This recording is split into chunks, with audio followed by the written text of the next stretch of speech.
पीछे और बैठी हैं, आप लोग आगे बेटा चेयर्स पे आ जाइए, इधर पीछे बैठेंगे, इधर आ जाइए आप। वसुधा सिंह, पल्लवी मौर्य और लकी पांडे से अनुरोध करूंगा कि आप लोग सरस्वती वंदना करें। ज्ञान की देवी अपनी दया बरसा देना, मेरे सर पर हाथ धरो माँ, ज्ञान की ज्योति जगा देना, ज्ञान की ज्योति जगा देना, पीड़ा वादिनी ज्ञान की देवी अपनी दया बरसा देना, मेरे सर पर हाथ धरो माँ, ज्योति जगा देना, ज्ञान की ज्योति जगा देना। तू सारे संगीत सवारे, रागों में आवाज तेरा, सांसों की आवाज तुझी से, सारे सुरों में बास तेरा, में बास तेरा, राग रागिनी मेरी सरगम, इनको और खिला देना, मेरे सर पर हाथ धरो माँ, ज्ञान की ज्योति जगा देना, ज्ञान की ज्योति जगा देना। डॉक्टर विनय सिंह जी से अनुरोध करूंगा कि आप आएँ और प्राचार्य जी को माल्यार्पण करें।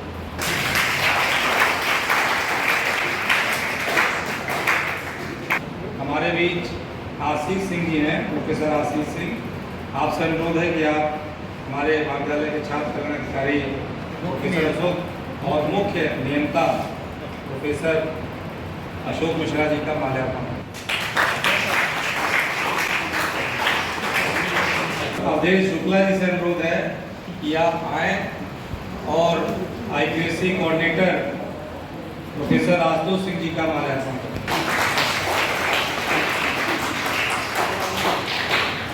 आप तक जा रही हो तो डॉक्टर महेंद्र सिंह और डॉक्टर प्रशांत कुमार, आपसे अनुरोध है कि आप हॉल के अंदर आ जाएं। अब मैं अपनी बात को यहीं पे रोकते हुए बीच में कुछ बताते रहूँगा और भी जो IPSC कोऑर्डिनेटर जो आपको पूरे NEP क्या है, मेजर माइनर सब्जेक्ट्स क्या हैं, थोड़ा परीक्षा के बारे में भी अधिक से अधिक जो बताने का प्रयास करेंगे। इनकी बातों को बहुत ध्यान से सुनिएगा, क्योंकि बहुत से बच्चे समय घूम रहे हैं जिनका AT लगा हुआ है, फर्स्ट ईयर में उनका पेपर क्लियर नहीं हुआ, वो भूल गए, ध्यान नहीं दिया उन्होंने, तो अब सिस्टम पहले से काफ़ी अलग हो गया है। तो अगर आपको जानकारी नहीं होगी तो फिर आप बाद में बहुत परेशान होंगे, और कुछ स्थितियाँ तो इस तरह की आ जाती हैं कि उसमें फिर हम में से कोई भी आपकी कोई मदद नहीं कर पाएगा। तो इसलिए अपनी पढ़ाई के लिए, अपने एग्ज़ाम्स के प्रति, अपने क्लासेस के प्रति बहुत ही सजग रहना है आपको।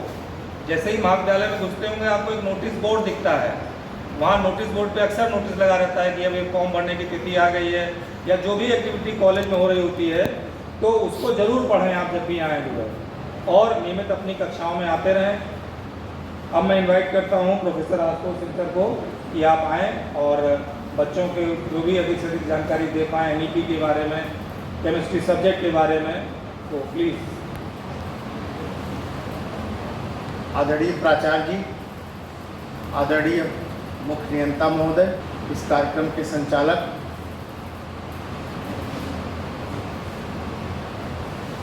क्रीड़ा महाविद्यालय के क्रीड़ा सचिव, विश्वविद्यालय के क्रीड़ा सचिव, महाविद्यालय के मीडिया प्रभारी, विज्ञान संकाय के मेरे सहयोगी डॉक्टर विनय कुमार सिंह जी, अवधेश शुक्ला जी, हरनाम सिंह लोधी जी, विपिन कुमार सिंह जी, प्रशांत जी। सर्वप्रथम प्यारे छात्र छात्राओं, मैं महाविद्यालय प्रशासन की तरफ से, विज्ञान संकाय की तरफ से, रसायन विभाग की तरफ से और स्वयं अपनी तरफ से आप सबका इस महाविद्यालय परिसर में बहुत बहुत स्वागत और अभिनंदन करता हूँ कि इस कार्यक्रम को हम लोगों ने एक बड़े व्यापक उद्देश्य से प्रारंभ किया है। शासन और UGC के निर्देश के अनुसार 540 प्रवेश बीएससी बायो में हुए हैं। इस कार्यक्रम की क्या उपयोगिता है और इस कार्यक्रम की क्या उनके लिए लाभप्रदता है, आप सब इस मामले में भाग्यशाली हैं कि इस महाविद्यालय में विज्ञान संकाय में 2 वर्ग चलते हैं, बीएससी बायो और बीएससी मैथ्स। बीएससी मैथ्स में भी उतनी ही सीट है जितनी बीएससी बायो, लेकिन हमारी बीएससी बायो की सीट बड़ी मुश्किल से जितनी है उसकी आधी भरी है, और जबकि बीएससी बायो की सीट हमारी पूरी है, भर गई है, और अभी भी बहुत से बच्चे सीट पढ़ने की आशा में, बहुत से अभ्यर्थी किसी कारण से इस आशा में है कि शायद सीट ज़्यादा होती या शायद कुछ एडमिशन कैंसिल हो जाए तो हमें भी एडमिशन मिल जाता है। आपको 3 विषय मेजर के रूप में पढ़ने हैं। आपने बॉटनी, जूलॉजी, अधिकांश का आप में केमिस्ट्री या मिलिट्री साइंस होगा। 3 विषय मेजर के रूप में पढ़ने हैं। एक विषय आपने माइनर के रूप में आर्ट फैकल्टी का चुना होगा। एक विषय आपको बायो वोकेशनल कोर्स के रूप में मिला होगा और एक को क्यूरिकुलर कोर्स है।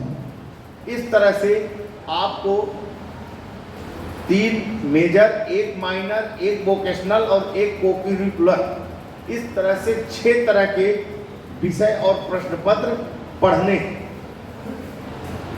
इसमें से जो तीनों मेजर विषय हैं वो आपके प्रैक्टिकल नेचर के हैं, प्रैक्टिकल हैं, और सारे प्रैक्टिकल विषयों में 2 पेपर हो रहे हैं, एक थ्योरी का पेपर और एक प्रैक्टिकल का पेपर। के लिए 1 क्रेडिट का होता है, और 1 सेमेस्टर का मतलब 15 सप्ताह का 1 सेमेस्टर होता है, और यानी आप 15 घंटे एक सेमेस्टर में एक पेपर पढ़ते हैं तो वो 1 क्रेडिट होती है। तो यानी जो आप 4 क्रेडिट का अपना थ्योरी पेपर पढ़ रहे हैं वो 60 घंटे का आप जब वो पेपर पढ़ते हैं 15 सप्ताह में, तब वो आपको उसकी 4 क्रेडिट मिलती है।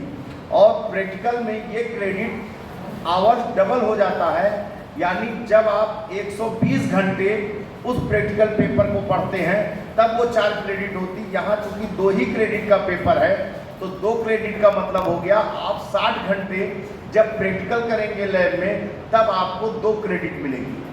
अभी जो इस परीक्षा की व्यवस्था है उसमें केवल आप परीक्षा में अपीयर हो जाते हैं और परीक्षा में पास हो जाते हैं, उसी से आपको क्रेडिट वो मिल जाती है। थ्योरी की 4 क्रेडिट और प्रैक्टिकल की 2 क्रेडिट, लेकिन उसकी 2 शर्त है कि आपको परीक्षा में अपीयर होना है और पास होना है। यदि आप परीक्षा में अपीयर नहीं होते हैं यानी आप एब्सेंट हैं या आप परीक्षा में फेल हो जाते हैं तो वो आपको क्रेडिट नहीं मिलती। इस सिस्टम में हर पेपर में, चाहे वो थ्योरी का हो या पेपर या प्रैक्टिकल का पेपर हो, एक पार्ट सेशनल या इंटरनल जिसको बोलते हैं होता है और दूसरा पार्ट आपका विश्वविद्यालय की परीक्षा होती है। सेशनल परीक्षा लगभग 3 महीने के बाद ही करने का नियम है, लेकिन कई बार वो 4थे महीने में, 5वें महीने में होती है। और विश्वविद्यालय की परीक्षा बाकायदा उसका टाइम टेबल निकलता है तब होती है, और उसी के साथ प्रैक्टिकल की भी परीक्षाएं होती हैं। जैसे आपके 540 में जो लोग यहाँ उपस्थित हैं और शेष लोग जो घूम रहे हैं, अगर उन्हें पता नहीं चलेगा तो उनका सेशनल छूट जाएगा। और इस नई परीक्षा प्रणाली में आप अपने सीनियर से पता कर सकते हैं, सेशनल एग्जाम दोबारा होने का कोई प्रोविजन नहीं है। यदि आपका कोई थ्योरी पेपर या प्रैक्टिकल एग्जाम छूट जाता है तो जब अगले साल उसी सेमेस्टर की परीक्षा होगी तब आप सप्लीमेंट्री फॉर्म भरेंगे और उस सप्लीमेंट्री के साथ आप वो पर्टिकुलर परीक्षा थ्योरी या प्रैक्टिकल की परीक्षा देंगे। तो यदि आपने ये सेशनल का 25 नंबर अगर आपने लूज कर गए आप, तो इसकी भरपाई फिर दोबारा नहीं हो सकती है, और परीक्षा में 100 नंबर में ही अंक आपके आते हैं तो आपने 25 सेशनल, जो कि बहुत आसान होता है, केवल उस परीक्षा में आप अपीयर होने से ही कम से कम 20 अंक की गारंटी होती है। 20 से 24 अंक लगभग सारे विषयों में मिलते हैं। 19, 20, 22 ऐसे नंबर मिलते हैं। तो अगर आप जो आसानी से 19, 20, 22 नंबर मिल सकते थे वो एक बार आप लूज कर देंगे तो उसकी भरपाई आपको नहीं मिल पाएगी, और अगले साल जब आप सप्लीमेंट्री एग्जाम देंगे तो केवल 75 अंक में ही वो प्रश्न पत्र होगा, और वो लेकिन प्राप्तांक 100 अंक में लिया जाएगा। तो इस बात को ध्यान रखिएगा कि आपका सेशनल मत छूटे। महाविद्यालय में व्यक्तिगत रूप से प्रत्येक छात्र छात्राओं को किसी भी प्रकार की सूचना देना संभव नहीं है, न ही देने की कोई व्यवस्था है। सारी सूचनाएं अभी सर ने बताया महाविद्यालय में नोटिस बोर्ड, जिन जिन सब्जेक्ट को लिए हैं उनके डिपार्टमेंट के नोटिस बोर्ड, और इसके अलावा आजकल कुछ विभागों ने सोशल मीडिया का भी उपयोग कर रहे हैं कई विभाग, और उन्होंने व्हाट्सएप ग्रुप, उन्होंने फेसबुक ग्रुप ऐसा कुछ बना रखा है, तो उस पर भी वो सूचनाएं अपडेट होती हैं। इसके अलावा महाविद्यालय प्रशासन पूरी कोशिश करता है कि महाविद्यालय की जो वेबसाइट है वो भी अपडेट रहे, उस पर सारी सूचनाएं रहें। तो आपको एक निश्चित अंतराल पर नियमित रूप से वेबसाइट देखते रहना चाहिए। यदि आपकी एक बार सेशनल परीक्षा छूट जाएगी तो वो दोबारा नहीं होगी। परिवर्तन हो रहे हैं, कई बार 3-3 महीने पे परिवर्तन हो जाते हैं। इन सारे चेंजेस से सभी लोग अपडेट नहीं होते हैं। हम लोग व्यवस्था में हैं, टीचर्स हैं आपके, उन्हें चूंकि इस व्यवस्था को आगे बढ़ाना है तो वो अपडेट होते हैं। इसलिए ये आपके लिए बहुत आवश्यक भी है और एक हिदायत भी है कि आप किसी भी प्रकार के अपने इस पाठ्यक्रम और परीक्षा से संबंधित भ्रम के निवारण के लिए केवल महाविद्यालय के अधिकृत व्यक्तियों से ही संपर्क करिए। अधिकृत व्यक्ति में आपके विषय के शिक्षक हैं, यहाँ जो लोग मंच पर बैठे हैं वो लोग हैं। आप किसी भी अनाधिकृत व्यक्ति से यदि संपर्क करके और कोई जानकारी करते हैं तो उस जानकारी का नफा और नुकसान दोनों ही आपको उठाना होगा। कई बार आपका परीक्षा फॉर्म साइबर वाले भैया भरते हैं और फिर साइबर वाले भैया की जितनी जानकारी रहती है वो आप जानते हैं। इसलिए कम से कम आप बीएससी कर रहे हैं, अपना डाटा आप स्वयं चेक कर लीजिए। कई बार क्या होता है जब आप परीक्षा देने आते हो तब आपको पता चलता है हमारा तो ये पेपर ही नहीं था। एक पर्टिकुलर पेपर की मैं बात बताऊं, परीक्षा फॉर्म में ये अक्सर गलती आती है। बीकॉम में एक पेपर है इंट्रोडक्शन टू कंप्यूटर एप्लीकेशन। कई बार आपको जानकारी नहीं रहती, आपने माइनर में अपना भी भरवा लिया इंट्रोडक्शन टू कंप्यूटर एप्लीकेशन। अब वो introduction to computer application BCom का पेपर है, चूंकि माइनर में उसको कोई भी संकाय का ले सकता है, ये छूट है, तो पता चला आपने भी ले लिया। अब आपको उसका अंदाजा ही नहीं है। और साथ में अगर आपने बाई चांस एक उसी से मिलता जुलता पेपर वोकेशनल में भी चलता है कंप्यूटर एप्लीकेशन, कंप्यूटर साइंस के नाम से एक पेपर भी चलता है, जैसे आपका फिजिक्स बॉटनी जूलॉजी है, खैर आप पे वो बात लागू नहीं है। तो ये जो कंफ्यूजन है, तो इसलिए इसके लिए आपको स्वयं सजग रहना। आप कहें तो मैं बता दूं कि कैसे क्रेडिट कैलकुलेट की जाती है, और आपको जो मार्क्स मिलेंगे अभी जब आप 6 महीने के बाद परीक्षा देने के बाद आपको मार्कशीट मिलेगी तो उसमें लिखा रहेगा SGPA semester grade point average. और जब आप इसके आगे के सेमेस्टर में जाएंगे तब जो आपको मार्कशीट रहेगी उस पर्टिकुलर सेमेस्टर की SGPA भी लिखा रहेगा।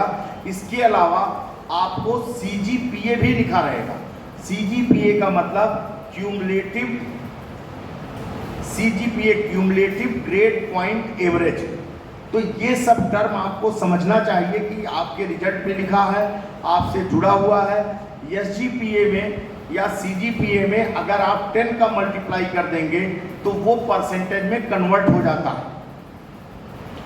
तो ये SGPA CGPA क्या है, इसका क्या मतलब है, ये सब भी आपको जान लेना चाहिए। ये आपके परीक्षा के दृष्टिकोण से, आपके अपने कैरियर के दृष्टिकोण से बहुत आवश्यक है। इसके अलावा अभी सर ने बताया महाविद्यालय में 6 एक्स्ट्रा करिकुलर कोर्सेज चलते हैं। जो आपकी स्वेच्छा है उसके भी प्रभारी आपके विज्ञान संकाय के डॉक्टर योगेंद्र कुमार सिंह जी हैं, बॉटनी डिपार्टमेंट से। महाविद्यालय में एक कल्चरल काउंसिल भी है जिसकी डॉक्टर सूरजपाल जी सचिव हैं, आप उनसे संपर्क कर सकते हैं। यानी ये सब बताने का मतलब है आप अपने कैरियर और व्यक्तित्व को निखारने के लिए इस महाविद्यालय में उपलब्ध संसाधन, उपलब्ध मानवीय संसाधन जिसका है वो आपके ऊपर है। आपको बताने के लिए आपको कुछ अपने तजुर्बे से, कुछ अपनी तालीम से बताने के लिए यहाँ का हर कर्मचारी, हर शिक्षक आपसे कुछ न कुछ बेहतर जानता है। ये सिर्फ आपके ऊपर है कि आप सरयू के तट पे खड़े रहकर जलधार, समय की जलधार बहना देखना चाहते हैं या उसमें कुछ सीढ़ियाँ उतरकर आचमन करना चाहते हैं। ये सिर्फ और सिर्फ आप पर निर्भर करता है। यहाँ आपको दबाव देकर कोई कुछ भी कहने वाला नहीं है। आप आकर यहाँ कक्षाओं में जाइए, आप आकर ऐसे कार्यक्रमों में भाग लीजिए, या महाविद्यालय के सामने आजकल तो कई रेस्टोरेंट खुल गया है, अभी एक नया रोबोट वाला भी रेस्टोरेंट खुला है, तो आप वहाँ जाकर बैठिए। यहाँ से कोई आपकी धरपकड़ नहीं है। तो ये सिर्फ और सिर्फ आपके ऊपर है कि आप अपने कैरियर को सेप देने के लिए, आप अपने इस 3 साल के समय का बेहतर से बेहतर सदुपयोग करने के लिए क्या करना चाहते हैं। और अंत में इस बात के साथ अपनी बात समाप्त करूंगा। विश्वासों के संग पंख पखेरु जुड़ जाता है, जब चाहे जिस ऊंचाई से उड़ जाता है। तुम होकर इंसान हाथ पे हाथ धरे बैठे हो, संकल्पों के साथ जमाना मुड़ जाता है। धन्यवाद। बहुत अच्छी बात, बहुत अच्छे ढंग से आपने कही कि यहाँ सब कुछ अवेलेबल है। और एक चीज़ मैं इसमें और ऐड कर दूँ, आप जितने लोग बैठे हैं आप में वो सारी खूबियाँ हैं, सबके पास इक्वल अमाउंट ऑफ ब्रेन है, आप भी जो चाहें वो कर सकते हैं। इसीलिए हमारे पूर्व राष्ट्रपति डॉक्टर APJ अब्दुल कलाम अक्सर कहा करते थे, बच्चों से जब भी मिलते थे, that small aim is a crime. कभी छोटा मत सोचिए। कभी MSc क्लास में जाते हैं तो उनसे बच्चों से अक्सर पूछा करता हूँ कि MSc में एडमिशन क्यों लिया, क्या बनना चाहते हो, तो बोलते हैं सर वो विशेष BTC करना है। हायर एजुकेशन का मतलब बहुत बड़ा होता है, आप दुनिया में जो चाहें वो अचीव कर सकते हैं। ये सब आपके अपने ऊपर है। और सबसे इम्पोर्टेंट जो है वो स्वाध्याय है। जैसा बताया कि स्कूल और कॉलेज में बड़ा मेजर डिफरेंस होता है। वहाँ आपकी डेली अटेंडेंस होती है, नहीं आने पे स्कूल से फ़ोन आता है कि बच्चा क्यों नहीं आ रहा है, टीचर भी डांटते हैं, एप्लीकेशन मांगते हैं। यहाँ पर ऐसा कुछ भी नहीं है। आपको जो भी करना है स्वयं करना है। और एक बात आज गांठ बांध लीजिए, जो बच्चा अपने जीवन में सेल्फ स्टडी नहीं अपनाएगा, आप कॉलेज आए, आपने क्लास अटेंड किया, क्लास का दिया हुआ कुछ काम घर पर जाके कर लिया, इसको कभी आप स्टडी मत मानिए। इसके अतिरिक्त जो आप स्वयं पढ़ेंगे, आप 4 बुक से मिलकर अपना नोट्स बनाएंगे, डेली DD न्यूज़ की कम से कम राष्ट्रीय समाचार सुनेंगे, अपने आप को एक्टिव रखेंगे, तभी आप जीवन में कुछ कर पाएंगे। अन्यथा फिर हर साल यहाँ से हज़ारों लड़का एडमिशन लेता है, उसी तरह हज़ारों लड़का बाहर भी निकल जाता है।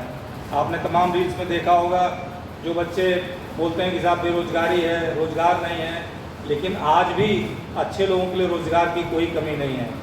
क्योंकि जो गवर्नमेंट जॉब से बहुत लिमिटेड हैं, जहाँ पर रिजर्वेशन का लाभ मिल जाता है और उससे भी कुछ कम, जो कम अच्छे बच्चे वो भी स्थान पा जाते हैं। लेकिन जो मेजर पोर्शन नौकरियों का है वो बाज़ार में आज प्राइवेट सेक्टर में है। और प्राइवेट सेक्टर में एक्सीलेंस की डिमांड है। आप कितना अच्छे हैं उससे मतलब नहीं है, आप फर्स्ट क्लास हैं इससे मतलब नहीं है, आप अपने ग्रुप के लोगों में कितना एक्सेल हैं, कितने अच्छे हैं, मतलब इससे फ़र्क पड़ता है। मैं आपको एक वाक़या बताऊं, आज से करीब 5-6 साल पहले की बात है। एक Shri Ram college of commerce है दिल्ली यूनिवर्सिटी में, उससे एफिलेटेड डिग्री कॉलेज है हमारा महाविद्यालय, वो भी महाविद्यालय है। वहाँ कॉमर्स की दुनिया की सबसे बेहतरीन पढ़ाई होती है। दुनिया के जितने लीडिंग, इंडिया के स्पेशली जितने लीडिंग इकोनॉमिस्ट हैं, वो सब उसी महाविद्यालय से पढ़ के निकलते हैं। उन्होंने जब अपना एडमिशन का नोटिस निकाला तो उस नोटिस में लिखा हुआ था कि only those candidates who have got 100% marks can apply. अब आप सोच सकते हैं कि क्या बचा रह गया। ऐसे बच्चे, क्योंकि CBSE में देखा होगा आपने, बहुत बच्चों का 100% मार्क्स आता है, तो उस नोटिस में लिखा हुआ था कि जिनके 100 में 100 नंबर आए हैं, जिनके 100% मार्क्स आए हैं, वही हमारे लिए एडमिशन के लिए फॉर्म डालें। अब आप समझ सकते हैं कि आपको उन्हीं बच्चों से, जब भी आप कोई ऑल इंडिया एग्ज़ाम देंगे, दिल्ली यूनिवर्सिटी के नॉर्थ कैंपस के जितने कॉलेजेस हैं उन सब में ग्रेजुएशन यूजी में 95-96% पे एडमिशन क्लोज हो जाता है। अब आप इससे अंदाज़ा लगाइए कि आपको किन बच्चों से कम्पीट करना है। आप कोई भी अखिल भारतीय एग्ज़ाम देंगे, कोई भी ऑल इंडिया एग्ज़ाम देंगे, आपको उन्हीं बच्चों से कम्पीट करना है। इसीलिए देखते होंगे जब भी रिजल्ट निकलता है, इधर कुछ वर्षों से बड़ा परिवर्तन हुआ है, जब से ऑनलाइन तमाम वीडियोस अवेलेबल हैं, तमाम अच्छी कोचिंग्स वाले भी बहुत सस्ते में अवेलेबल करा रहे हैं। तो इधर टायर 2, टायर 3 सिटीज़ से बहुत अच्छे बच्चे निकल रहे हैं। तो आपके पास बहुत अपॉर्चुनिटीज़ हैं। आपको है, जैसा बताया कि जल बह रहा है, आप उसको देखना चाहते हैं या उतर के गोता लगा के उसमें आचमन लेना चाहते हैं, ये सब आपके ऊपर है। और मुझे नहीं लगता कि शायद किसी टीचर से, किसी मेंटोर से इसको आप लगे कि हाँ हमको कुछ ज़रूरत है, आप उसके पास जाएंगे, वो आपकी बात ना सुने या आपकी शंका का समाधान ना करें। लेकिन इसके लिए आपको स्वयं जागरूक होना होगा। मैं आपको छोटा सा एग्जाम्पल बताता हूँ। नीरज चोपड़ा का नाम सबने सुना है, Olympic gold medallist, silver medallist. Usain Bolt का नाम सुना होगा, सबसे तेज दौड़ने वाला, इसने ट्रैक पे बहुत दिन तक रूल किया। जब नीरज चोपड़ा जेवलिन फेंकता है तो जब वो शुरू करता है और फेंकने में मुश्किल से 10 सेकंड में उसका इवेंट पूरा हो जाता है। दौड़ना शुरू करता है और थ्रो करता है अपने जेवलिन को, कितना टाइम लगता है? मात्र 10 सेकंड। जो 100 मीटर स्प्रिंट होती है, शॉर्ट रेस जो होती है 100 मीटर की, वो 11 सेकंड में हर एथलीट उस रेस को पूरा कर लेता है। जीतने वाले तो 9.8757 सेकंड लगाते हैं, लेकिन 11 सेकंड में हर धावक अपनी उस रेस को पूरा कर लेता है। ऐसे गैरी रिचर्डसन जो फीमेल एथलीट है, 100 मीटर में इस समय ट्रैक्स पे रूल कर रही है, वो उनकी रेस भी 11 सेकंड में पूरी हो जाती है। इस 10 सेकंड और 11 सेकंड के इवेंट के लिए ये लोग फील्ड में कम से कम 4 से 6 घंटा पर डे पसीना बहाते हैं। और एग्ज़ाम कितने टाइम का है?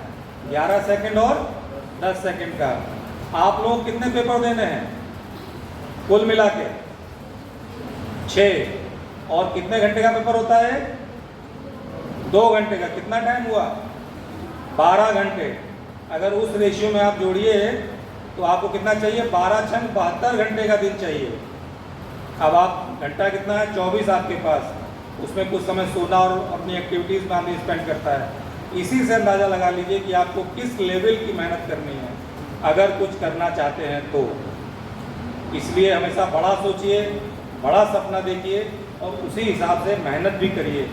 और अगर आपने गांठ बांध लिया कुछ भी करने का, अपना आपने एम निश्चित कर लिया हमको क्या करना है जीवन में, तो धीरे धीरे मेहनत भी करने लगेंगे और आप देखेंगे कि अपनी उस मंजिल तक पहुंच जाएंगे। इसी को बोला जाता है पावर ऑफ स्पोकन वर्ड्स। पुराने ज़माने में लोगों को सुना होगा आपने कि बोलते थे हमेशा अच्छा बोलो। कभी कभी जुबान पे सरस्वती माँ बैठी होती है और जो आप बोलते हैं, जो सोचते हैं, वो सही सिद्ध हो जाता है। इसी को बोला जाता है पावर ऑफ स्पोकन वर्ड्स। हम जो भी बोलते हैं वो कभी ख़त्म नहीं होता है, उसकी वॉल्यूम कम होती जाती है और धीरे धीरे वो इसी एटमॉस्फेयर में आवाज़ गूंजती रहती है। तो इसलिए आप जितनी मेहनत करिए, ये समय आपकी मेहनत का है, जीवन का गोल्डन पीरियड है। यही 3 से 5-6 साल की मेहनत आपका जीवन बदल के रख सकती है। और अगर इसी में तफरी कर ली तो पूरा जीवन, फिर जीवन तो कट ही जाता है, लेकिन जो चाहेंगे वो आपको नहीं मिलेगा।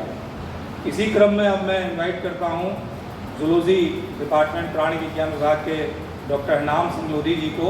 वो आपको जूलॉजी संबंधित बताएंगे। उससे पहले मैं जानकारी आपको दे दूँ कि प्रिंसिपल सर को भी दे दूँ कि हमारे यहाँ सर हम लोगों ने इस बार आपके आदेशानुसार 16 जुलाई से तो कक्षाएं चली रही हैं, हमारे यहाँ पिछले 20 तारीख से प्रैक्टिकल क्लास भी हमने शुरू कर दिया है। अपने यहाँ BSc पास में के बच्चे जो बैच में आए होंगे, तो हम लोग लगे हुए हैं आपके लिए, मेहनत करते हैं। आप ये सब लोग, इतने बड़े बड़े लोग, प्रिंसिपल साहब, चीफ प्रोफेसर साहब, डिपार्टमेंट के तमाम सीनियर प्रोफेसर्स, यहाँ सब आपके लिए बैठे हैं। आप आदरणीय प्राचार्य जी, इस महाविद्यालय के आदरणीय मुख्य नियंता जी, वनस्पति विज्ञान से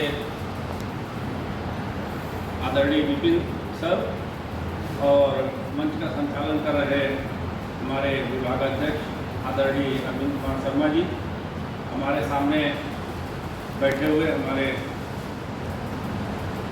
वरिष्ठ और साथीगण,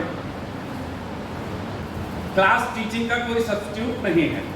अभी पिछले ही हफ्ते मैं 5th सेमेस्टर पढ़ा के निकल रहा था।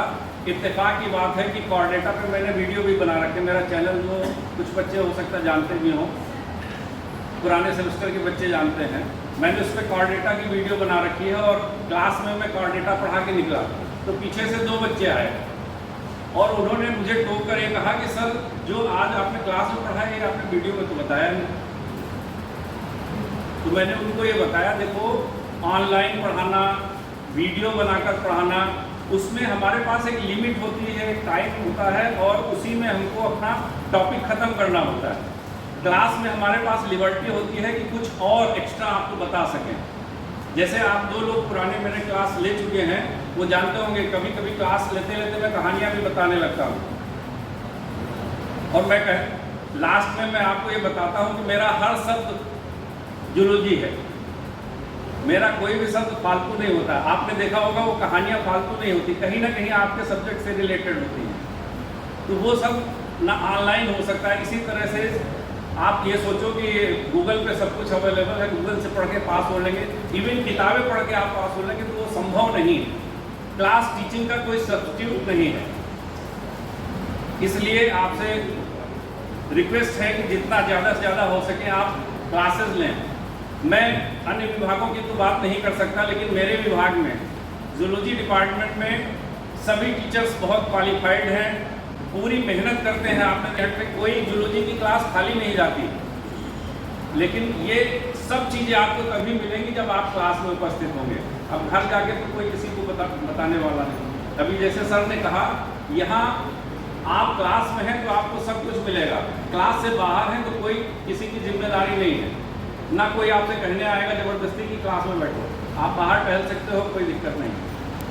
अब लास्ट में मैं अपने सब्जेक्ट की बात करूँगा, जूलॉजी। मैं तो अक्सर कहता हूँ जो इस बच्चे ने जूलॉजी कायदे से पढ़ ली उसको पूरे जीवन का विज्ञान समझ में आ जाता है, क्योंकि यही वो सब्जेक्ट है जो सीधे आपसे जुड़ा हुआ है। जूलॉजी एक ऐसा सब्जेक्ट है, अभी मैं MSc की क्लास ले रहा था तो कुछ बच्चे फिशरीज से डामाडोल हो रहे थे। आप सोचो इससे ज़्यादा अपॉर्चुनिटी देने वाला कोई सब्जेक्ट है ही नहीं। आप थोड़ा सा भी मेहनत करके पढ़ सकते हैं, बहुत ओपन हो जाते हैं रास्ते। जरूरी नहीं कि आप गवर्नमेंट जॉब की तरफ भी जाएं।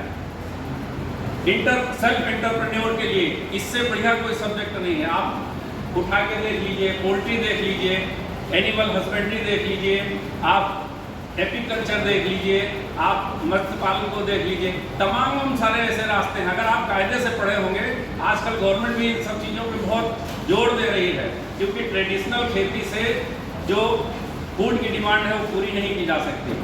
बहुत बहुत धन्यवाद डॉक्टर हरनाम सिंह जी, आपने काफ़ी संक्षेप में अपनी बातों को रखा। यहाँ पर मैं फिर एक बार आपको डॉक्टर APJ अब्दुल कलाम साहब की एक कोट बताता हूँ। वो अक्सर कहा करते थे, the United mind is the best resource on this planet, above this planet and below this planet. हम लोग की हिंदू माइथोलॉजी में 3 लोक माने गए हैं, एक पृथ्वी लोक, एक देवलोक, आकाश लोक और तीसरा पाताल लोक। वो कहा करते थे कि आप जैसे जो यंग बच्चे हैं, जैसे हम लोग अब इतने सालों से जूलॉजी पढ़ा रहे हैं, उसमें ज़्यादा टीचर है तो एक टॉपिक पढ़ा रहे हैं तो हमारा संचित होता जा रहा है। लेकिन आप लोग अभी जूलॉजी भी पढ़ रहे हैं, बॉटनी भी पढ़ रहे हैं, केमिस्ट्री पढ़ रहे हैं, साथ में कोई माइनर सब्जेक्ट भी है, वोकेशनल कोर्स भी है। तो आप लोगों का जो इग्नाइटेड माइंड है, आपका जो ब्रेन है, इससे अच्छा रिसोर्स, इससे अच्छा संसाधन ना पृथ्वी पर है, ना देवलोक में है, ना पाताल लोक में है। तो अपनी ताकत को पहचानिए और जितना मेहनत कर सकें। ये मेहनत का पीरियड है, गोल्डन पीरियड इसीलिए कहा जाता है। इसी से आपके जीवन के जितने अच्छे द्वार हैं वो इन्हीं 5-6 वर्षों की मेहनत से खुलेंगे आपके लिए। इसी क्रम में अब मैं आमंत्रित कर रहा हूँ बॉटनी डिपार्टमेंट के डॉक्टर विपिन सिंह जी को, जो आपको वनस्पति विज्ञान विभाग के बारे में, वहाँ के पेपर्स के बारे में संक्षेप में अपनी बात रखेंगे, क्योंकि ज़्यादातर बातें अब आ चुकी हैं, तो संक्षेप में अपनी बात रखेंगे डॉक्टर विपिन सिंह। यहाँ आमंत्रित करने के लिए मैं आप सभी का महाविद्यालय के प्राचार्य जी की तरफ से, मुख्य नियंता जी की तरफ से, अरविंद शर्मा सर की तरफ से, आशुतोष सर की तरफ से। और आपको मैं ये बताना चाहूँगा कि यहाँ पर पहले सेमेस्टर से लेकर के छठे सेमेस्टर तक जितने भी आपके चाहे थ्योरी के पेपर हों चाहे प्रैक्टिकल के पेपर हों, वो आपको एक नए दिशा में ले जाएंगे और आपके स्किल को पूरी तरीके से डेवलप करेंगे। जो अपने नेशनल एजुकेशन पॉलिसी 2020 का एक प्रोग्राम है, जिसके तहत आपने नाम सुना होगा स्किल इंडिया प्रोग्राम, जिसमें मुख्य उद्देश्य है राष्ट्रीय शिक्षा नीति में कि आपसे अनुरोध है कि कक्षाओं में आप रेगुलर आए, रेगुलर क्लास अटेंड करें। हमारे बॉटनी डिपार्टमेंट में 9 टीचर हैं, जब भी क्लास में आए कक्षाओं को अटेंड करें, प्रैक्टिकल करें और जितनी क्लासेस चलती हैं आप उन सारे कक्षाओं को अटेंड करें। कभी भी क्लास मिस मत करिए। अगर क्लास आप मिस करते हैं, अगर आप ये सोचते हैं कि उस चीज़ को हम YouTube से पढ़ करके बहुत अच्छे से समझ जाएंगे, तो हमको ऐसा लगता है कि आप उसमें सफल नहीं हो पाएंगे। एक टीचर जो आपको 20 से 15, 20 मिनट, 30 मिनट में, 45 मिनट में बता सकता है, वो आप अगर YouTube पर सर्च करते रहेंगे तो हो सकता है आपको 4 दिन 5 दिन लग जाए। बच्चे पूछते हैं कि बॉटनी में हम ग्रेजुएशन करके जूलॉजी और केमिस्ट्री के साथ कॉम्बिनेशन लेकर के हम क्या कर सकते हैं, इसमें स्कोप नहीं है। तो बहुत सारे बच्चे जो BSc कर रहे हैं बायो से या मैथ से, वो SSC की तरफ जाने लगते हैं, वो पोस्ट ऑफिस के लिए, रेलवे के लिए तैयारी करना शुरू करते हैं। तो मैं अगर कहना चाहता हूं कि आप एक सिंगल डायरेक्शन में, आपका विजन यूनी डायरेक्शनल है, आपके पास पेशेंस है, हार्ड वर्किंग नेचर के हैं, तो बॉटनी डिसिप्लिन में बहुत सारे स्कोप हैं। जैसे अगर आप एकेडमिक्स की तरफ देखिए तो जो पहला ऑप्शन है, आप हाई स्कूल में टीचर बन सकते हैं, जिसको टीचर रिसर्च इंस्टीट्यूट, राष्ट्रीय वानस्पतिक अनुसंधान संस्थान। इसी तरीके से है Central Institute of Medicinal and Aromatic Plants. These centres are fully devoted to research in plant sciences only. अगर आपका केमिस्ट्री में भी कॉम्बिनेशन, पालमपुर में अगर आप जाएंगे तो वहां पर भी BG। इसके अलावा बहुत दूसरे डिसिप्लिन है, जैसे हार्टिकल्चर में भी आपके लिए स्कोप है। आप लोगों ने नाम सुना होगा फूड इंस्पेक्टर का। फूड इंस्पेक्टर का काम उसको वो चेक करते हैं, उसमें भी आप लोग जा सकते हैं। एक ऑर्गेनाइजेशन है जिसको आप लोग देखते होंगे, botanical survey of India. Botanical survey of India के 5 सेंटर है, नॉर्थ में, ईस्ट में, वेस्ट में, साउथ में, और एक सेंटर है सेंट्रल सर्किल जिसको कहते हैं इलाहाबाद में। वो पूरा बॉटनिकल सर्वे ऑफ इंडिया आप वहाँ पर as a curator, herbarium curator, as plant taxonomist और एनवायरमेंटल कंजर्वेशन प्रोग्राम के लिए आप काम कर सकते हैं। इसके अलावा CSIR की एक और लैबोरेटरी है जिसका नाम है NEERI, national environmental engineering research institute. आप अपने नॉलेज को वहाँ एक्सप्लोर कर सकते हैं। आप एनवायरमेंटल प्रॉब्लम को, जितनी भी एनवायरमेंट में प्रॉब्लम आ रही है, उसके लिए आप काम कर सकते हैं। इसके अलावा बहुत सारे नॉन गवर्नमेंटल ऑर्गेनाइजेशंस हैं, NGOs, वहाँ पर भी आपके लिए बहुत सारी अपॉर्चुनिटी है। और एक एग्जाम है UPSC में, आप लोगों ने सुना होगा, forest service, Indian forest service. इसमें जितने भी लोग सिलेक्टेड होते हैं, जिनका सिलेक्शन होता है, एक इंस्टीट्यूट है फॉरेस्ट रिसर्च इंस्टीट्यूट देहरादून में। उन सारे IFS की ट्रेनिंग उन्हीं लोगों के द्वारा दी जाती है जिनकी MSc और PhD बॉटनी में। इसके अलावा जितने भी प्लांट पैथोलॉजी की लेबोरेटरी है, वहाँ पर भी आप काम कर सकते हैं। मैं लास्ट में यही कहना चाहूँगा कि आप रेगुलर क्लास को अटेंड करिए। आपके जितने भी सीनियर्स हैं, जितने भी रेस्पेक्टेड टीचर्स हैं, आप सबका सम्मान करिए, कक्षाओं में नियमित आइए। एक संस्कृत की युक्ति कही गई है, उसको कहने के बाद मैं अपनी वाणी को विराम दूंगा। कहा गया है, अभिवादनशीलस्य नित्यम वृद्धोपसेविनः चत्वारि तस्य वर्धन्ते आयुर्विद्या यशोबलम्। अभिवादन करने वाले का, अर्थात दूसरे का सम्मान करने वाले का, अपने गुरुजनों का सम्मान करने वालों का वृद्धजनों का सम्मान करने वालों का 4 चीजें बढ़ती हैं: आयु, विद्या, यश और बल। अगर आपके पास आयु है, विद्या है, यश है और बल है तो निश्चित ही आप सफलता को प्राप्त करेंगे, इसमें कोई संदेह नहीं है। अंत में मैं आप सभी के उज्जवल भविष्य की कामना करता हूं। जय हिंद, जय भारत। धन्यवाद डॉक्टर विपिन सिंह जी, बहुत महत्वपूर्ण जानकारियाँ आपने दी। और जैसा आपने बताया कि हमें अपने गुरुजनों का, अपने माता पिता का सम्मान सदैव करना चाहिए, अपने से बड़ों का। मैं इसमें एक बात और जोड़ देता हूँ, आप भी अपने जीवन में देखिएगा, मैंने तो बहुत देखा है, जो बच्चे अपने गुरुजनों का सम्मान नहीं करते हैं वो पढ़ने में कितने भी अच्छे हों लेकिन कभी जीवन में सफल नहीं होंगे, उनको मनचाहा जॉब तो नहीं मिलेगा कभी। इसलिए गुरुओं का सम्मान सर्वोपरि। इसी क्रम में ऐसे बच्चे जो अपने माता पिता का सम्मान नहीं करते हैं, अपने माँ बाप को प्रॉपर रिगार्ड नहीं देते हैं, कितना भी धन दौलत कमा लें, किसी पद पे पहुंच जाएं, वो अपने जीवन में कभी सुखी नहीं रह पाते हैं। इसलिए सदैव अपने गुरुजनों का, अपने माता पिता का और अपने से बड़ों का सम्मान सदैव हम सबको करना चाहिए। हमारे चीफ प्रोक्टर साहब प्रोफेसर अशोक मिश्रा सर, आप भी मतलब बहुत अच्छी स्पीच देते हैं। आपसे चाहूँगा हमारे PhD बायो के बच्चों को अपना आशीर्वाद दें सर, ये सभी बच्चे अपने जीवन में जो चाहे इनको मिले और एक सक्सेसफुल नागरिक होकर उभरें। Professor Ashok Mishra sir. हमारे महाविद्यालय के यशस्वी प्राचार्य जिन्होंने महाविद्यालय को टैंक और झंडे से ऐसा नवाज दिया कि आने वाली पीढ़ियां उनको याद रखेंगी। निश्चित रूप से माननीय प्राचार्य जी, ये बात हमारे मन में बार बार आती थी, लेकिन मैं आज कह ही दे रहा हूँ कि आपने इस महाविद्यालय को का राष्ट्रीयकरण किया है कि बच्चा पहुँचते ही उसको अपने देश, राष्ट्र का स्वाभिमान उसमें जग जाए।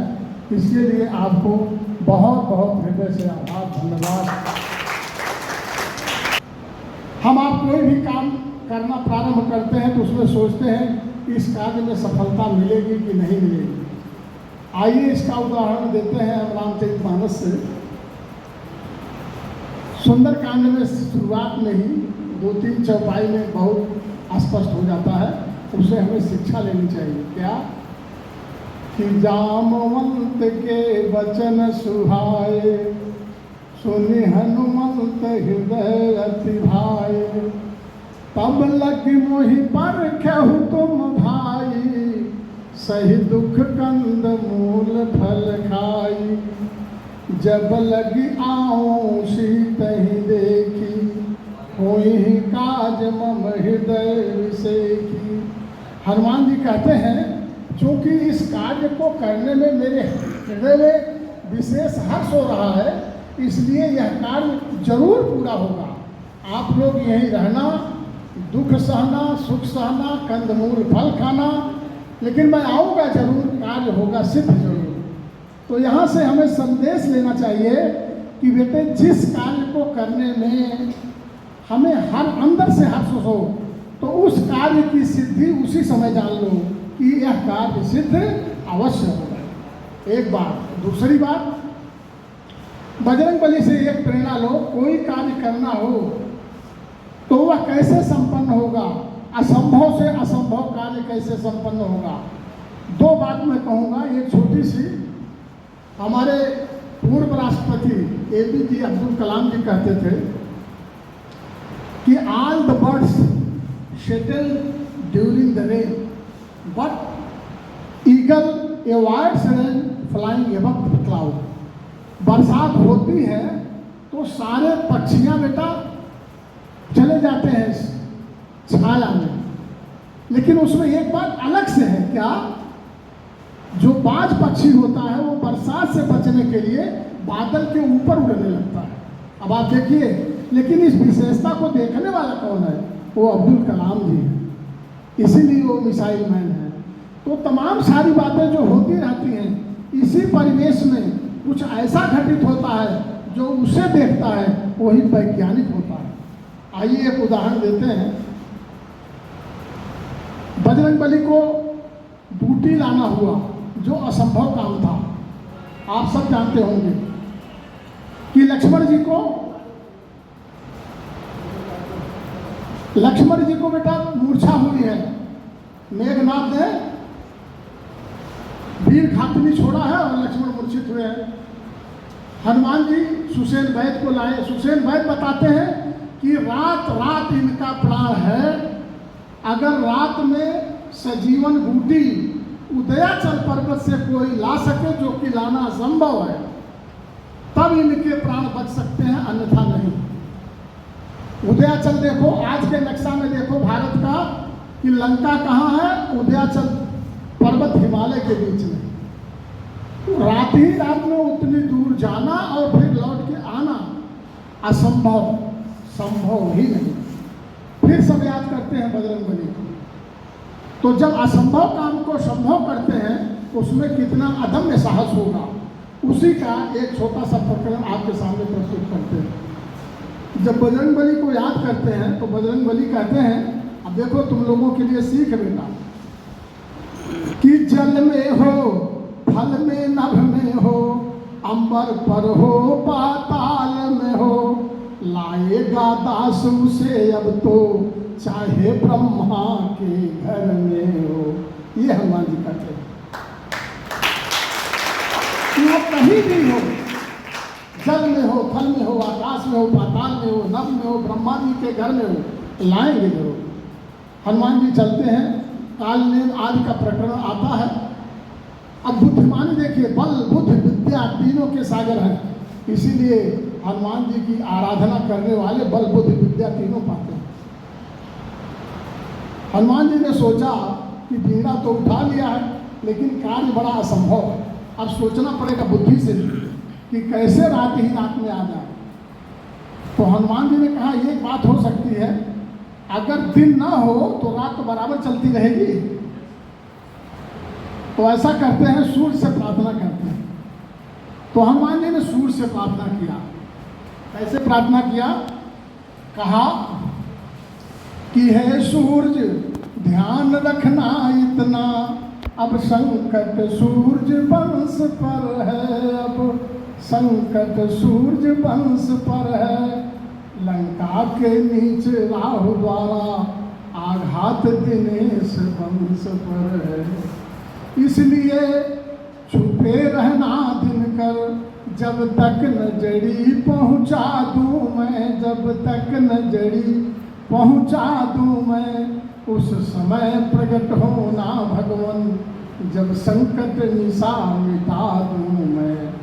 मेरी सेवा के पहले यदि, मेरी सेवा के पहले यदि किरणों का चमत्कार होगा, किरणों का चमत्कार होगा, तो सचमुच में हे सूर्य देव रघुकुल में अंधकार होगा, अन्यथा समझ लेना दिनकर, अंजनी तनय से पाला है, अंजनी तनय से पाला है, तुम बचपन से ही समझ रहे हनुमत कितना मतवाला है।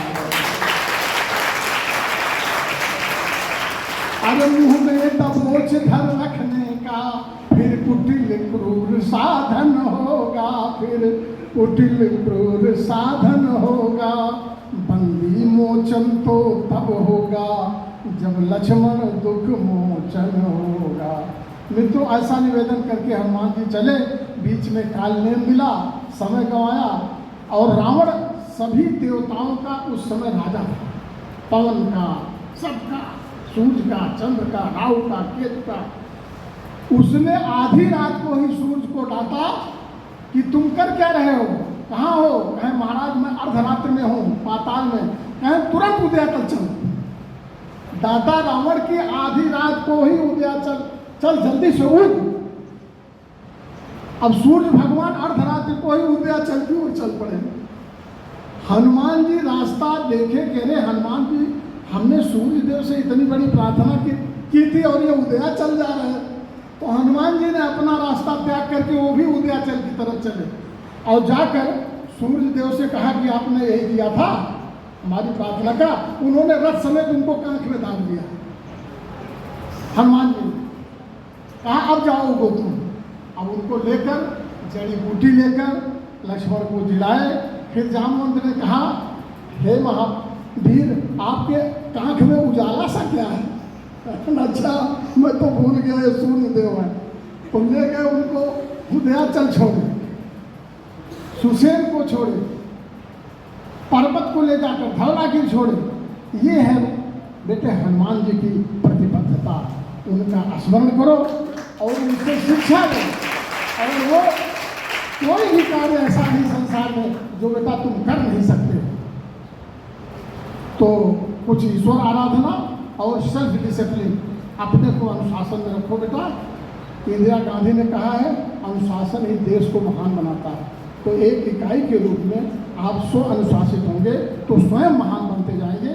यही हमारी शिक्षा है, इससे बड़ी कुछ नहीं। धन्यवाद। मैं अशोक मिश्रा सर के बहुत सुंदर भाषण को सुना। उन्होंने हमारे अपने धर्म से बहुत अच्छी बातें बताई कि अगर आराधना करनी है तो हनुमान जी करिए, जो आपको बल, विद्या, बुद्धि सब प्रदान करेंगे। और इसी क्रम में अब मैं आमंत्रित कर रहा हूँ कॉलेज के आदरणीय प्राचार्य जी को कि वो आएँ और आप सभी को आशीर्वाद दें कि आप जीवन में जो बनना चाहें वो बने और प्रभु आपको सफल करे। आदरणीय प्राचार्य जी, आज महाविद्यालय के दीक्षांत आरंभ कार्यक्रम के 21 सोपान में BSc बायो ग्रुप के बच्चों का इस विज्ञान सभागार में अपनी तरफ से, महाविद्यालय परिवार की तरफ से बच्चों का अभिवादन करता हूँ। चीज़ की है, इसी तरह हर विषय की उपादेयता। आप उसमें कितना अंदर तक जाते हो, कितना उससे निकाल कर ले आते हो और समाज को देते हो।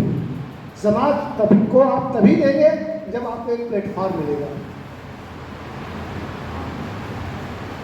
तो उस प्लेटफॉर्म पर बैठने के लिए, देने के लिए आपको जो इस मंच से बताया गया उसके लिए आपको व्यवहार करना पड़ेगा, आपको अनुशासन में रहना होगा, आपका समर्पण होना चाहिए उस चीज़ के प्रति, एक लगन हो, उद्देश्य हो, ऑब्जेक्ट हो, तभी आप उस प्लेटफॉर्म पे पदार्पण कर सकते हो। ऐसे हवा में तीर चलाना लक्ष्य को भेद नहीं सकता। लक्ष्य को भेजने के लिए आपका संकल्प और एकाग्रता, डिटर्मिनेशन जब तक नहीं होगा, लक्ष्य का भेद आप कर नहीं सकते। और परिस्थितियाँ कैसी भी हो, ऐसा नहीं सब कुछ बना बनाया सबको मिल जाता है। बहुत कम भाग्यशाली होंगे कि किसी को कोई चीज़ मिल जाती है।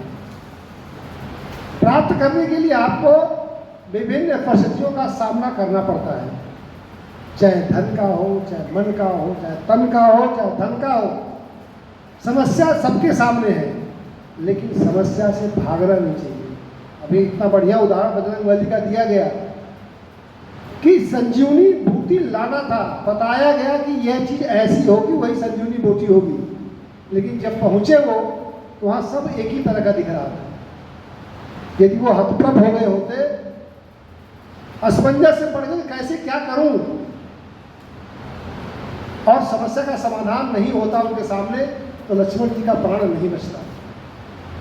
लेकिन उसने बल उनके पास था, विवेक था, ज्ञान था उनके पास, उसका इस्तेमाल किया कि ज्ञान से उन्होंने सोचा कि इस धौलागिरी पर्वत को ही ले चलो, हम पहचान नहीं पा रहे हैं।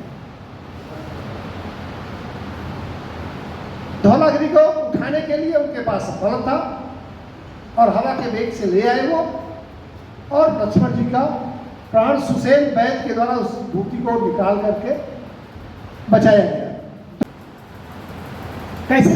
जब तक सोच नहीं होगा, आपका रिसर्च नहीं होगा, अन्वेषण नहीं होगा, खोज नहीं होगी। खोज नहीं होगी तो नई चीज़ें आपके सामने आएंगी नहीं। आप पढ़ते थे शुरू में, धीरे धीरे आप 1 से लेकर के आप BSc फर्स्ट सेमेस्टर 13वीं क्लास में आप आ गए। यदि आपकी सोच होती पढ़ना नहीं है तो आप कहीं और घूमते रहते, गांव में इसी तरह घूमते रहते, लेकिन आपको पढ़ना था। और एक संकल्प लेकर के साकेत महाविद्यालय को आपने चुना। तमाम महाविद्यालय हैं, इस महाविद्यालय में प्रवेश पाना, और BSc बायो में इतना कंपटीशन था कि सब एडमिशन नहीं हो पाते। तमाम बच्चे रोते हुए चले गए कि मेरा प्रवेश नहीं हुआ। जा करके भी उनका प्रवेश हम नहीं कर पाए क्योंकि सीटें लिमिटेड थी। उन लिमिटेड सीटों में आप चयनित हुए हो। तो ये आपके लिए कार्यक्रम रखा गया था कि आप आकर के इसको सुनोगे, अपने अंदर मनन करोगे और जहाँ भी कहीं आपको कोई कठिनाई होती है आप यहीं पर प्रश्नोत्तरी के द्वारा उसका समाधान दिया जाता है। जब तक आपको डेप्थ नहीं है, लाइन बाय लाइन आपको क्लियर नहीं है, एक एक शब्द का आपको पता नहीं है कि इसका भाव क्या है, इसका अर्थ क्या है, एक्सप्लेन नहीं कर पाएंगे आप, तब तक कोई भी चीज आप क्लियर नहीं कर सकते। कोई कमी आपके अंदर नहीं है और कोई ऐसी चीज नहीं है जिसको आप प्राप्त नहीं कर सकते। हर टीचर के पढ़ाने की कला अलग अलग होती है, उसको आपको समझना होगा। जब तक टीचर और जो आप सामने बैठे हो विद्यार्थी इंटरेक्शन नहीं होगा तब तक कोई भी ज्ञान आपका बढ़ेगा नहीं। जितना इंटरेक्शन होगा, आपको मैं देखता हूँ इंटरेक्शन होता ही नहीं। हम लोग जब पढ़ते थे इंटरेक्शन इतना होता था, दूसरे दिन तैयार होकर के टीचर को आना पड़ता था, ये कह के जाना पड़ता था कि कल बताऊंगा, आज नहीं कल बताऊंगा। ये स्टेपना आपके अंदर होनी चाहिए। जब तक ये अंदर भावना नहीं होगी, लेकिन केवल परेशान करने के टीचर को कि एक क्वेश्चन नहीं, दूसरा क्वेश्चन, तीसरा क्वेश्चन, तब उसका कोई मायने नहीं। जो पढ़ाया जाना है कल, उसको आप रात में पढ़ लो। जो पढ़ाया गया उसको, जो पढ़ाया जाना है उसमें भी एक बार आप सही निगाह से देख लेंगे। यदि टीचर कोई चीज़ छूटती टीचर से तो आप तुरंत रोक सकते हो, सर ये चीज़ इसलिए नहीं। या आपको कहीं डाउट है, आपने पढ़ा, आपको डाउट है, क्लियर नहीं हो क्लास में, आप क्वेश्चन कर सकते हैं। जब अटेंटिव होंगे आप क्लास में, टीचर क्या बोल रहा है ध्यान से सुन के लिखेंगे तो निश्चित रूप से आप पूरा कर लेंगे। लेकिन केवल आप लिख रहे हो, ध्यान आपका लिखने में है, सुनने में नहीं है, तो निश्चित रूप से छूट जाएगा। आप अटेंटिव है कि टीचर क्या बोला, आप लिखते चले जाओ, आसानी से। लिखने की आपकी जो एक सीमा है वो बहुत कम हो गई है, लिखना कोई नहीं चाहता। तो जब टीचर पढ़ाता है तो सबसे पहले आपका ये दायित्व बनता है, ये कर्तव्य बनता है और अधिकार बनता है कि पढ़ने के बाद दूसरे दिन आप उसके बारे में कुछ जानकारी हासिल करें, डाउट क्लियर करें, तब आगे टीचर बढ़े, तब फायदा है। और नोट्स जो बनती है वह केवल टीचर का लिखा देना ही काफ़ी नहीं होता है, जब तक आप 2-3 लाइनें किताब लेकर के लिखोगे, पढ़ोगे। काक चेष्टा, काक की तरह चेष्टा आपकी होनी चाहिए। जो चीज़ लिख रही है एकदम एकाग्रचित होकर के। ज्ञान बको ध्यानम, बकुला की तरह ध्यान। मछली पानी में तैर रही है, ऊपर से डुबकी लगाता है, चला जाता, उसको मछली दिखती है। जैसे अर्जुन को केवल मछली की आंख दिखी, बकुला का भी ध्यान। आपका ध्यान भी क्लास में एकाग्रचित होना चाहिए, एकदम कंसंट्रेट होंगे क्या पढ़ाया है। उसको प्रसाद रूप में यदि आप ग्रहण करेंगे तो वो आपको लगेगा, तन में लगेगा। और जब उसको आप प्रसाद के रूप में ग्रहण करेंगे तो उसको मुक्तागिरी आपको तन में लगेगा नहीं, और तन में लगेगा नहीं। जब खाओ पियोगे नहीं, शरीर मजबूत नहीं होगी, हनुमान जी का आपको बल नहीं मिलेगा। बल नहीं होगा तो आप बैठ के पढ़ नहीं सकते। कहीं कमर टेढ़ी हो गई, कहीं गर्दन टेढ़ी हो गई, कभी आँख खराब हो गई, कभी दिमाग नहीं चल रहा है, याद नहीं हो रहा है। तो माता पिता का जो रोल होता है घर के संस्कार में, बच्चों के संस्कार में, वो एक टीचर के से ज़्यादा होता है।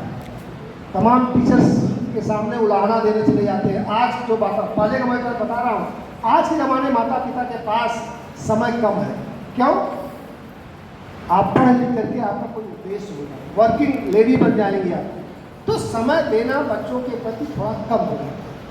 सबके घर में होगा, यदि वर्किंग लेडी है तो समय कम है। और आज जो स्थितियाँ चल रही आगे चलेगी तो बढ़ती जाएगी और स्थितियाँ विकराल होती हैं। बच्चों के पास ध्यान देने में समय नहीं, तो थक जाता दोनों आदमी। तो एक उपकरण आ गया है बहुत बढ़िया, चाइना ने इतना भरमार कर दिया, उसका वायरस की तरफ फैल गया है। कौन सी चीज़ है? मोबाइल। मोबाइल ऐसा वो भी कीड़ा है, चाहे हम हो चाहे आप हो, और उसका एक जो वर्जन है व्हाट्सएप ऐप है वो और ज़्यादा कीड़ा है। छोड़ने का मन, सोते सोते भी खोल के देख लो कि कुछ आ गया हो। ये नहीं बंद कर दिया तो बंद कर, सोते सोते समय में खुल जाए। इतना पढ़ने के लिए खोल लो, गूगल पे आप डाल के सर्च कर लो, उसमें समय नहीं है। तो इसके लिए भी आपको थोड़ा सा संकल्प